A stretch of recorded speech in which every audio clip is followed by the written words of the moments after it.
نشہ یہ انسان کی عقل کو خراب کر دیتا ہے، پھر انسان نہ تعلیم کا رہتا ہے، نہ گھر بار کا رہتا ہے، نہ ماں باپ کا رہتا ہے، نہ بیوی بچوں کا رہتا ہے، نہ کاروبار کا رہتا ہے، دنیا کے اندر بھی یہ ترقی نہیں کر پاتا، اور موت بھی اس کی کبھی کلمے کے بغیر آ جاتی ہے اور کبھی کفر پہ آ جاتی ہے، تو بڑے حالات خراب ہوتے ہیں۔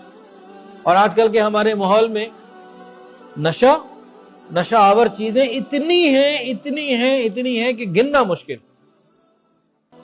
مختلف انرجی ڈرنکس، ان کے اندر نشہ ہے، علماء کرام منع فرماتے ہیں بچوں اس سے، وہ کہتے ہیں نہیں، کالج یونیورسٹیز کے بچے اور بچیاں امتحان کی راتیں، امتحان کے دن جب قریب آتے ہیں تو ساری رات وہ جناب ایک بوتل چڑھا لیتے ہیں اور کہتے ہیں جی ہمارے لیے تو ہمارے تو 14 طبق روشن ہو جاتے ہیں، پڑھنا آسان ہو جاتا ہے، امتحان اگلے دن دینا آسان ہو جاتا ہے، نہیں کرے تو ہمارے کام لٹکے رہتے ہیں۔ بعض وقتی فائدے تو ہو جاتے ہیں، لیکن اس کے اندر انجام کے اعتبار سے دنیا اور آخرت دونوں میں ذلت اور رسوائی ہے۔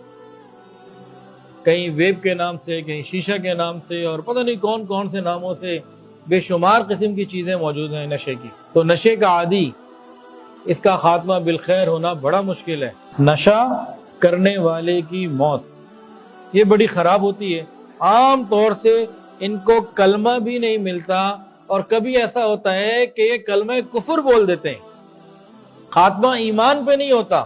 یہ نشہ اتنی بری چیز ہے، اگر ایمان پہ خاتمہ ہو بھی گیا تو جنت کے اندر نشے سے یعنی شراب سے محروم رہ جائے گا۔